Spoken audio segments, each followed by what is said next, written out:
The Air Force tested an unnamed nuclear-capable long-range missile on Wednesday. A Minuteman III intercontinental ballistic missile, or ICBM, was launched from Vandenberg Space Force Base in California, traveling 4,200 miles before reaching the Marshall Islands. You can see that there. Air Force Global Strike Command calling the test launch routine.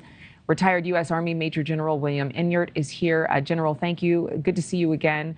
There are some Americans who would be a bit unnerved by the test, which came within a week of Russia deploying its own ICBMs. But the Air Force says the test had nothing to do with current world events. What might we deduct from the timing of these missile tests? Well, good morning, Adrienne. It's good to be with you. The Air Force generally tests 4 or more of these missiles in a couple of different launches a year. So these are relatively routine launches, relatively routine tests.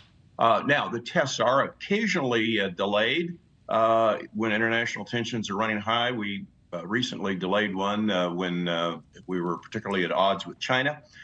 So international concerns do occasionally move the time back and forth a bit. But the planning and preparation for these tests is really quite extensive. And so with the fact that we already do them at least twice a year, I think that the Air Force's statement that this was purely routine does pass the plausible deniability test.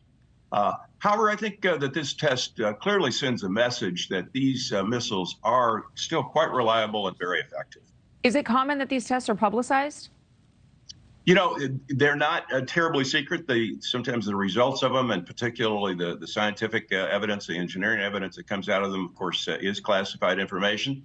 Now, when we test them, we do, in fact, notify Russia ahead of time. And that's pursuant to treaty rules. And also, we don't want the Russians to mistakenly think that we're launching an attack when we're simply testing missiles. So the tests themselves are not particularly secret. But I think the public is paying more attention to them at this time due to Russia's invasion of Ukraine, due to China's saber rattling over Taiwan, and then, of course, the usual North Korean belligerence and Iran's ongoing weapons development. Well, could this be seen as positive that we're launching this missile? I mean, again, it's routine, but I think a lot of Americans are wondering, what is the U.S. doing to strengthen U.S. defenses in light of Russia's war in Ukraine, in light of the emboldened spying efforts by China and the haterade from North Korea and Iran?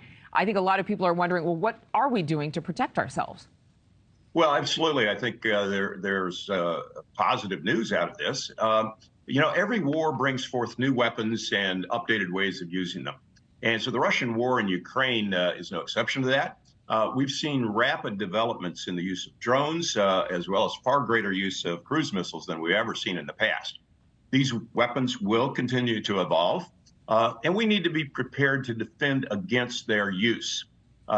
Cruise missiles can be launched from ships, they can be launched from airplanes, they can be launched from trucks.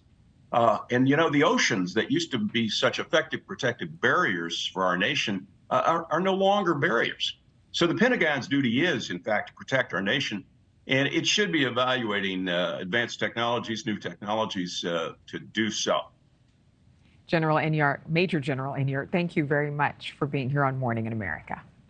My pleasure, Adrienne. Good to be with you. Thank you for watching. Go to newsnationnow.com to find NewsNation on your television provider. And don't forget to click the red subscribe button below to get more of NewsNation's fact-driven, unbiased coverage.